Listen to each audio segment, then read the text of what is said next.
Hey everyone, I'm Ashley, and today I'll be showing you how I do a balayage using V3.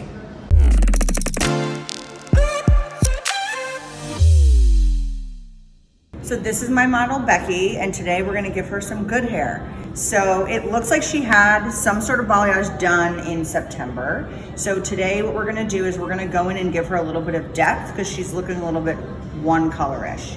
So when we're mixing our clay lightener, I think consistency is really important. So for me, I want it to look like frosting, and even after I add the B3, I don't want it to come out of the bowl. We're also gonna put a low light in her hair today. So the low light formula is a little bit more wet than the balayage lightener is gonna be.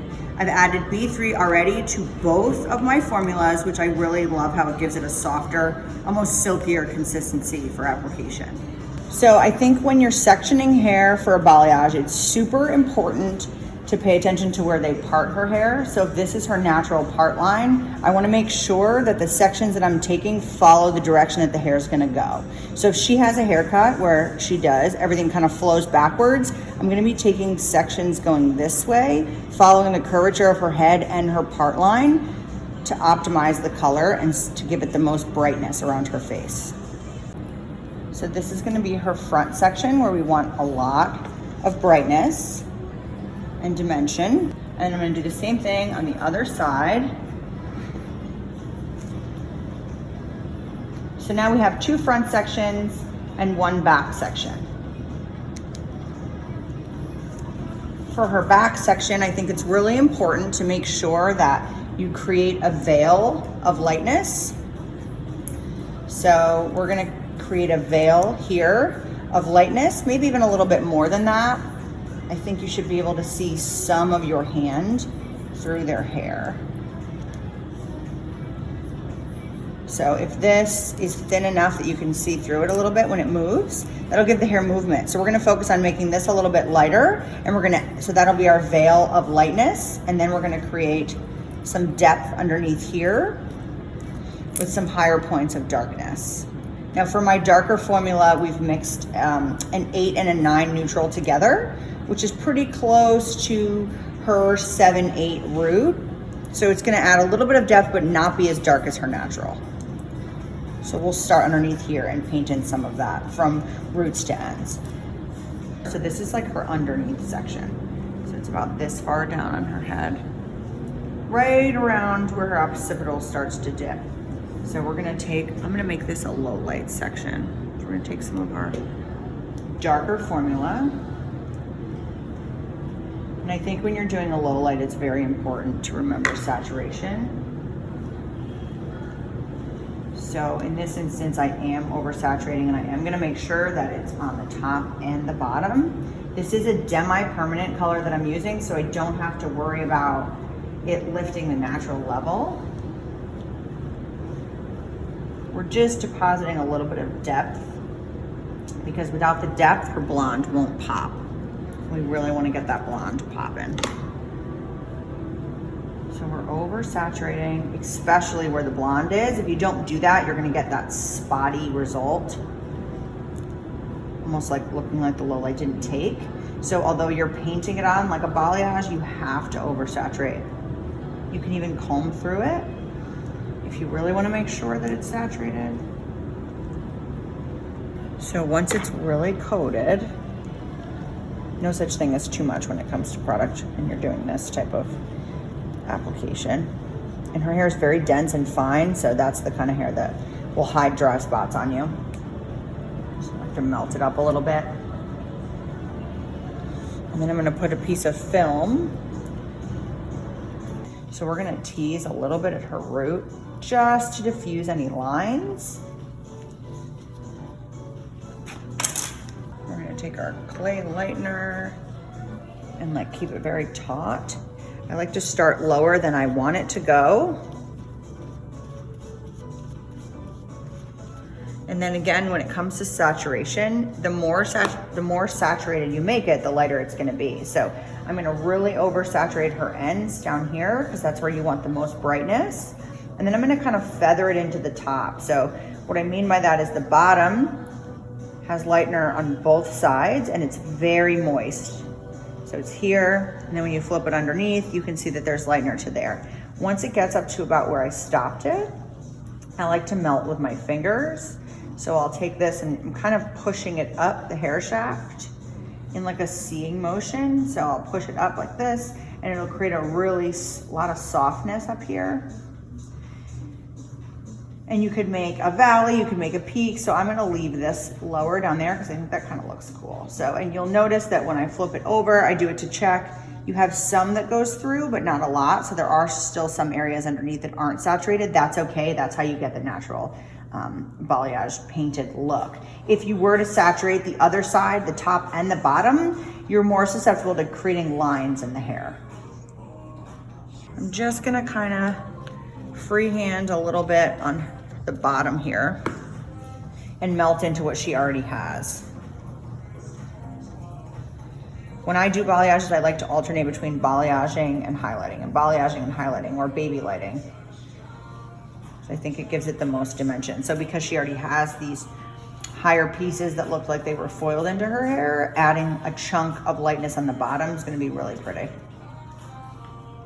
So see here, it stops here on this side and it goes up a little higher on the inside, but it's oversaturated from here down. And that's gonna blend into the pieces that she already has really nicely. Again, I always like to start lower with where I'm painting, and then I'll work up.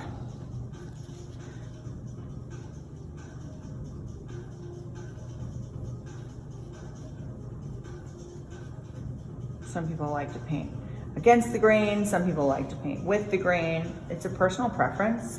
Both of them work exactly the same. So because we just painted on the top there, we're not pushing all the way through. So the underneath of that side isn't touched at all until about here.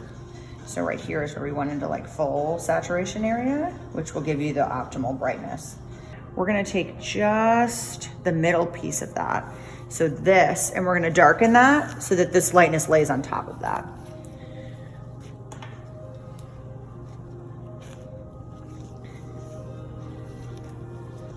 So I'm taking my low light formula and oversaturating all of her hair here, making sure I get those high points. And you will have some clients that are like, well, wait, I don't want a low light. Why are you putting in a low light? You cannot see the light without the dark. So without the darkness or the depth put in their hair, it's not gonna look blonder. So in essence, you're putting in a low light and her hair will look lighter and brighter.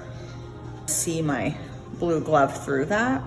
So the lighter this is, it'll look really pretty.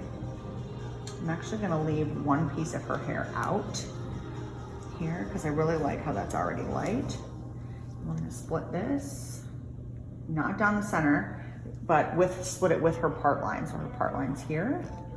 I'm gonna split these two pieces. And like that piece actually looks really good, so I'm not gonna touch that one. She already has a high point. I like how far away it is. There's a little bit of a depth right there, so we're gonna leave that one.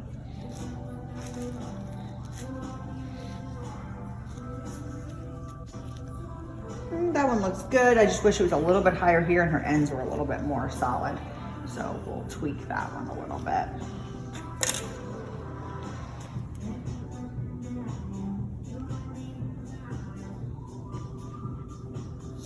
Lightly painting and then oversaturating the parts that you want to be fully colored.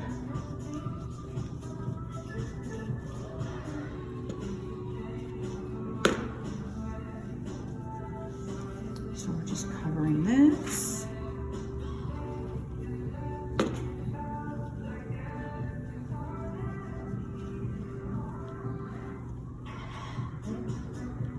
So we're going to start around her face where everybody wants optimal brightness. We're gonna kind of pull some of these pieces out.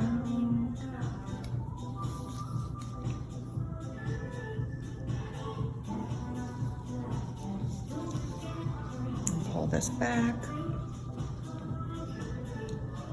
And you have to be really careful about the hair around the face because it is a different type of hair. So if you over lighten that, you're gonna get some serious breakage.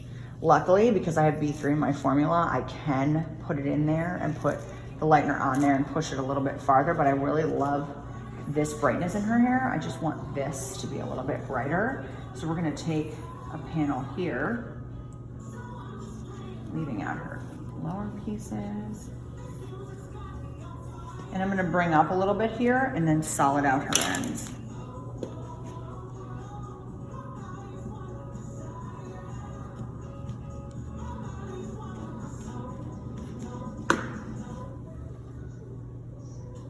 So normally if I was doing a balayage without B3, which I never do, I would be super nervous about going over someone's hair like this that already has really light highlights in here and like lighter pieces already. Here I am going over it with lightener again. But because I've added the B3 to it, I don't have to worry. Especially because usually when you use a balayage clay lightener, you're using a much higher developer. So we're just gonna paint a little bit about cheekbone down and then feather it up into what's already light.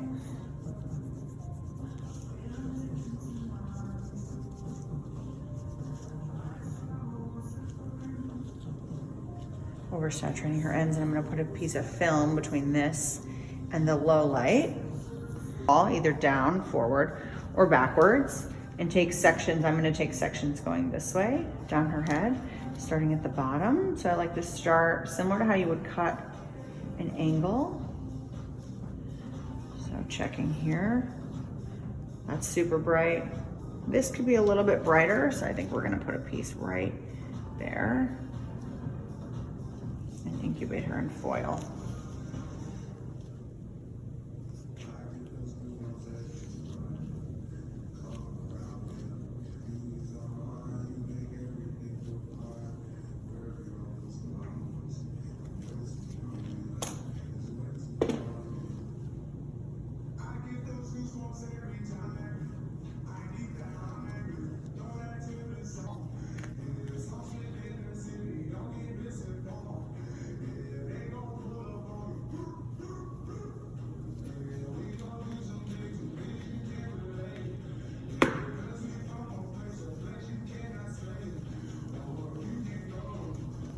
Oversaturate her ends. So again, going with our low light, oversaturating. So the top of her head here, where she parts it, she's got some peaks and valleys on the top of her head here for some highlights, and the bottom as well, and then it's a little bit darker underneath. So what we're gonna do is we created some nice dimension, vertical dimension here. Now I'm gonna create some horizontal dimension on top of that. So we're gonna leave this piece out as is. Has a nice piece going that way, a little bit of darkness. And then we're gonna take a little bit of horizontal, but almost in an angle. So from this point to this point. Take a big chunk there like that. And so she's pretty consistently light from here down, but I wanna bring that up a little bit.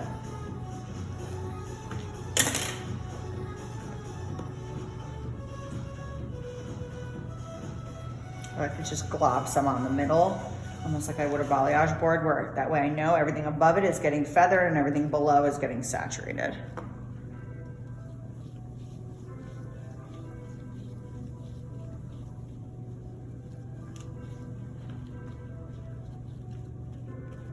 Let me check the saturation, looks good.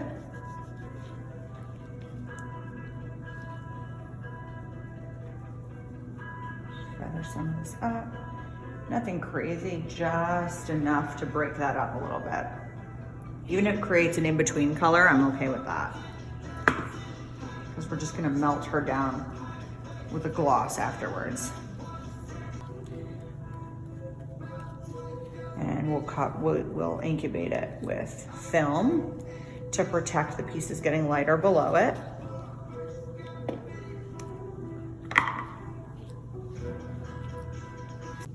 So this is pretty, but again, there's that dark piece there. I don't want to end up with a hole of darkness because we know there's some dark on the back as well. So we're going to lighten this whole piece And it will really pop since it's over the dark below it. Making sure the transition from lightening to existing is super soft. But the ends are really saturated.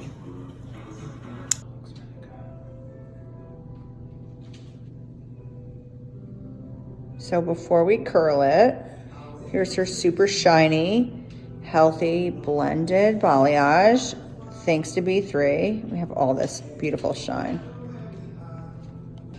So here's our finished balayage using V3. We've glossed her. There's so much beautiful shine. And now she's got her dimension.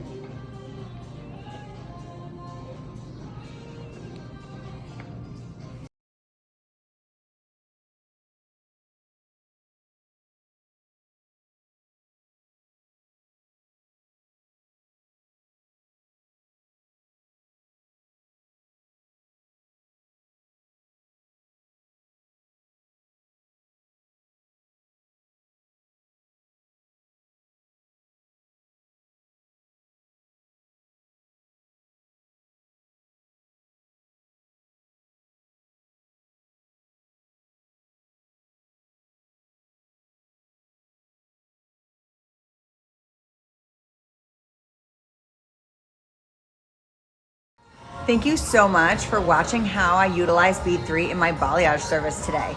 To learn more about B3 Brazilian Bond Builder and to see other amazing B3 products, visit BrazilianBondBuilder.com.